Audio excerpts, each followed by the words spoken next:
Good morning students. आज की video में हम आपकी हिंदी व्याकरण में संकलित विषय काल की रिवीजन कर रहे हैं। ये चैप्टर आपको पहले लिखवाया जा चुका है, आज हम इसकी रिवीजन कर रहे हैं। तो शुरू करते हैं। सबसे पहले इसकी डेफिनेशन आती है काल यानी कि सम्यय। काल का अर्थ होता है सम्यय, क्रिया के जिस रूप से किसी कार्य की सम्यय का बोध हो या सम्यय का पता चले उसे काल कहते हैं। दूसरे शब्दों में कार्य व्यापार का सम्यय और उसकी पूर्ण और अपूर्ण अवस्था के ज्ञान के रूपांतरण को काल कहते हैं। इसके उदाहरण जैसे सुनील गीता पढ़ता है, प्रदीप पढ़ रहा है, रमेश कल दिल्ली जाएगा, बच्चे खेल रहे हैं, मैडम पढ़ा रही थी, वह खा रहा है। तो इस प्रकार इसमें जितने भी काल के भेद हैं उनके उदाहरण मिले जुले हैं। काल के प्रकार तो 3 प्रकार हैं इसके। नंबर 1 वर्तमान काल, नंबर 2 भूतकाल, नंबर 3 भविष्य काल। अब है वर्तमान काल। वर्तमान में हो रही क्रिया को वर्तमान काल में रखा जाता है।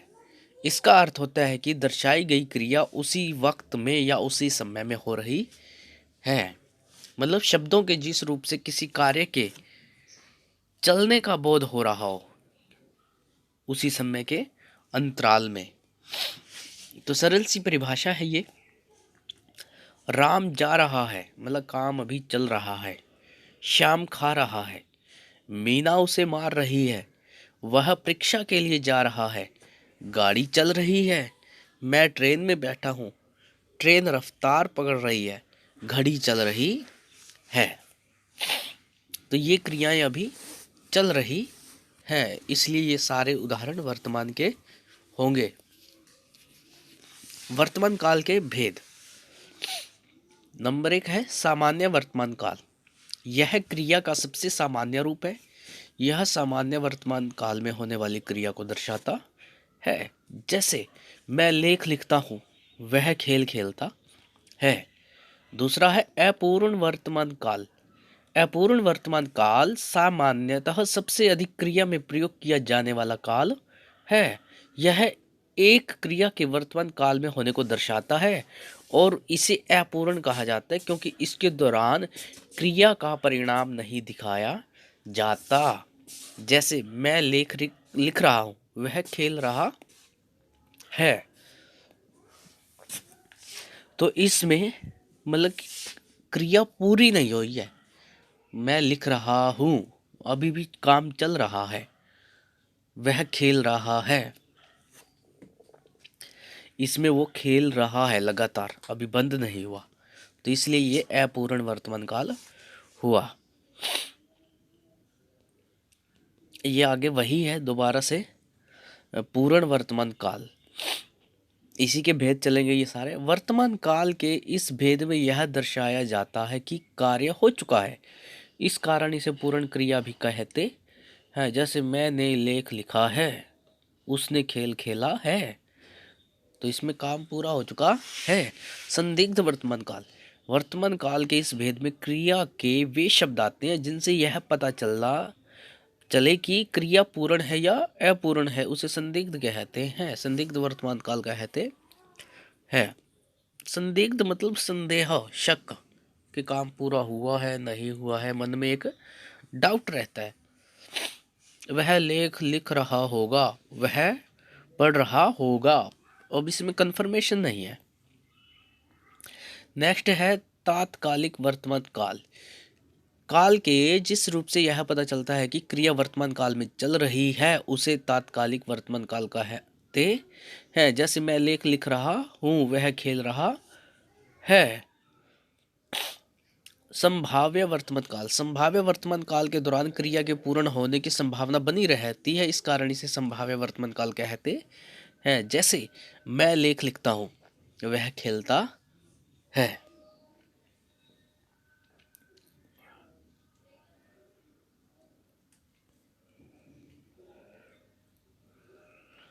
नेक्स्ट है भूतकाल। वे शब्द जिनसे क्रिया के हो चुकने का पता चले उन्हें भूतकाल कहते हैं। ऐसे वाक्यों में कर्ता द्वारा क्रिया को क्रियान्वित किया जा चुका होता है। जैसे वह जा चुका था, मैं ट्रेन में बैठा था, बल्ब जल रहा था, मीना उसे मार रही थी, वह परीक्षा के लिए जा रहा था, राम जा रहा था, श्याम जा रहा था। तो इस प्रकार से ये भूतकाल है। इसके बाद भूतकाल के भेद। सामान्य भूतकाल, यह भूतकाल का सबसे सामान्य रूप है। इस दौरान हम यह निश्चित नहीं कर सकते कि भूतकाल में यह कार्य किया गया किस समय का है, मतलब किस समय हुआ भूतकाल में। शिवम आया, उसने यह पाठ पढ़ा, रावण को मार दिया। तो इसमें सामान्य भूतकाल हो गया। आसन भूतकाल, जो अभी अभी निकट में क्रिया पूरी हुई हो। आसन भूतकाल के दौरान यह पता चलता है कि क्रिया को पूर्ण हुए केवल कुछ समय हुआ है। जैसे उसने सेब खाया है, वह पढ़कर आई है। पूर्ण भूतकाल के दौरान यह पता चलता है कि कार्य हो चुका है। मैं अभी लेख लिख रहा था, वे आम खा रही थी। तो इस प्रकार क्रियाएं पूर्ण हो चुकी होती हैं। अपूर्ण भूतकाल, अपूर्ण भूतकाल के वाक्यों में यह ज्ञात नहीं होता कि कार्य हो चुका है एवं इस दौरान कार्य अपूर्ण रहता है। जैसे मैं सो रहा था, वह गाड़ी चला रहा था। तो संदिग्ध भूतकाल, इस संदिग्ध भूतकाल के दौरान यह पता चलता है कि क्रिया संदिग्ध है एवं यह निश्चित नहीं किया जाता कि क्रिया हो चुकी है अथवा नहीं। उदाहरण, वह गाड़ी चला रहा होगा, तू सो रहा होगा। हेतु मद भूतकाल, भूतकाल के वे वाक्य जो नहीं हो सके उन्हें हेतु मद भूतकाल कहते हैं। मतलब जो काम हो जाना चाहिए था नहीं हुआ, फिर भी अगर पैसे बचाए होते तो यह दिन ना देखना पड़ता। तो इसमें सीधी सी बात है कि उसने पैसे बचाए नहीं हैं और उसे यह दिन देखना पड़ रहा है। तो इस प्रकार से ये इसके भेद है। नेक्स्ट है भविष्यकाल।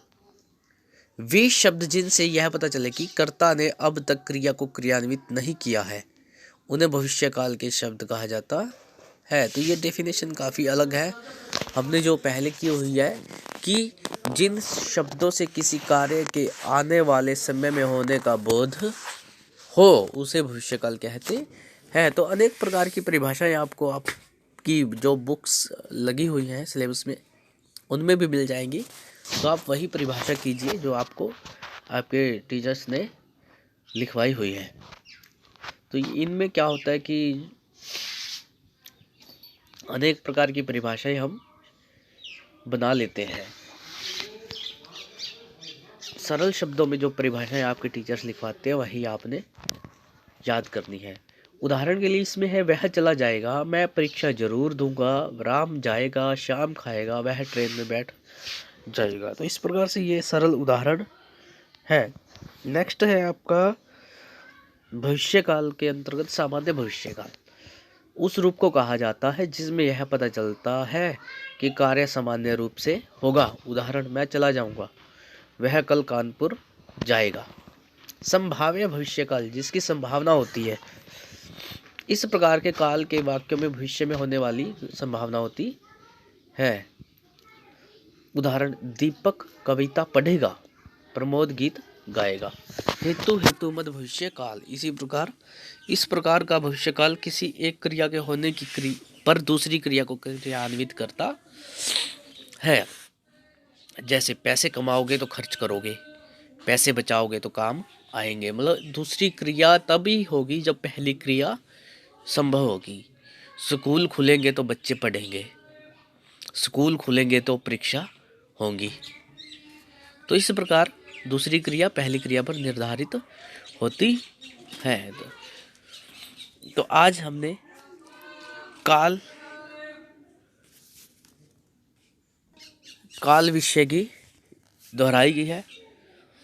तो इसको अच्छे से आपने इन प्रश्नों को याद कर लेना है। पेपर में भी ये दो प्रकार से आता है। नंबर एक तो इस प्रकार प्रश्न पूछा जाता है, उदाहरण सहित वर्तमान काल लिखो, उदाहरण सहित काल की परिभाषा देकर उसके भेदों के नाम लिखो, या फिर कुछ सेंटेंस दिए जाते हैं और आपसे पूछा जाता है कि इनमें कौन सा काल है। या फिर तीसरा प्रश्न ऐसे पूछा जाता है कि वर्तमान के कुछ उदाहरण लिखो, भूतकाल के उदाहरण लिखो। तो किसी भी प्रकार से पेपर में ये प्रश्न आ सकते हैं। तो आपने इन विषयों को, व्याकरण के विषयों को खास तौर पे आपने अच्छे से रिवाइज करना है। तो कल हम आपका व्याकरण का किसी अन्य विषय की दोहराई करेंगे। आज के लिए धन्यवाद।